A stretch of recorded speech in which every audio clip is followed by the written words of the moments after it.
Bible தான் முக்கியம் அப்படின்னு சொல்லக்கூடியவங்க எப்ப வந்தாங்க தெரியுமா? வெறும் 507 அல்லது 8 வருடங்களுக்கு முன்னால். விவிலியம் எழுதப்பட்டது 48க்கு பிறகு, கிபி 48க்கு பிறகு. அதுலயும் முதலில் எழுதப்பட்டது கலாத்தியருக்கு எழுதிய திருமுகம் 48 49வது ஆண்டுல தான் கலாத்தியருக்கு எழுதப்பட்ட திருமுகம் எழுதப்பட்டது. அதன் பிறகுதான் கொரிந்தியருக்கு எழுதிய முதல் திருமுகம் முதல் எழுதப்பட்டதா அல்லது தெசலோனிக்கருக்கு எழுதிய முதல் திருமுகம் முதல் எழுதப்பட்டதா என்று ஒரு குளறுபாடு இருக்கிறது. எனவேதான் விவிலியம் பின்னால் வந்தது. ஆனால் வாய்மொழியாக சீடர்கள் தங்களுடைய வாழ்வில் நடந்த அனைத்தையும், ஏனென்றால் லூக்கா நிறைய எழுதியிருப்பார். அவர் அன்னை மரியாவோடு உடன் இருந்தவர். அப்ப மாதா கிட்ட கதை கேட்டு எழுதினதா என்னது? லூக்கா நற்செய்தியும் திருத்தூதர் பணிகள் நூலும். அதே போல மார்க்கு பேதுருவோடு தொடர்புடையவர். அதனால பேதுரு வழியாக சொல்ல கேட்டதை எழுதியதுதான் மார்க்கு நற்செய்தி.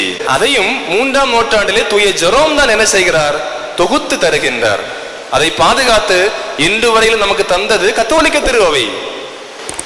1516-17 மார்ட்டின் லூத்தர் இந்த கத்தோலிக்க திருஅவை பாதுகாத்த விவிலியத்தை எடுத்துதான் இது சரியில்லை, இது வேண்டாம், இது சரியில்லை, இது வேண்டாம், இது சரியில்லை, இது வேண்டாம் அப்படின்னு 46 27 மொத்தம் 73 புத்தகங்கள் இருந்த அந்த விவிலியத்தை அவர் 66 குறைக்கின்றார். 39 27 அது மனிதனுடைய செயல்பாட்டில் வந்த விவிலியம். அவருடைய விருப்பு வெறுப்புகளுக்கு ஏற்ப விவிலியத்தை அவர் திருத்தி அமைக்கின்றார். அந்த விவிலியத்தை தான் இன்று பலர் பின்பற்றி கொண்டு எங்களுக்கு பைபிள் மட்டும் போதும் என்று சொல்வது வேதனைக்குரியது. அவர்கள் கிறிஸ்துவை உண்மையிலே அறியாதவர்களாக இருக்கிறார். ஏனென்றால் திருச்சபையில் மட்டும்தான் கிறிஸ்துவை உண்மையாக அறிந்து கொள்ளவும் அன்பு செய்யவும் முடியும் என்பதில் எந்த சந்தேகமும் இல்லை. அதற்குத்தான் நம்முடைய பாரம்பரியம் நமக்கு இருக்கிறது. அப்ப 500 வருஷத்துக்கு முன்னாடி உள்ள விஷயம் முக்கியமா, 1500 வருஷத்துக்கு முன்னாடியே இருக்கக்கூடிய பாரம்பரியம் முக்கியமானு கேட்டா என்ன சொல்லுவீங்க நீங்க? எனவேதான் வரலாறு படிக்கணும், ஆய்வு செய்யணும்.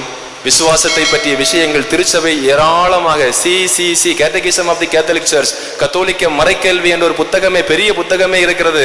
இளைஞர்களுக்கு யூகேட் இருக்கிறது. எடுத்து வாசியுங்கள். எதுக்கெல்லாம் நம்ம நேரம் செலவு பண்றோம்? எடுத்து வாசியுங்கள். மறைக்கல்வியை ஒழுங்காக கற்றுக்கொள்ளுங்கள். நிறைய விஷயங்கள் உங்களுக்கு தெரிய வரும்.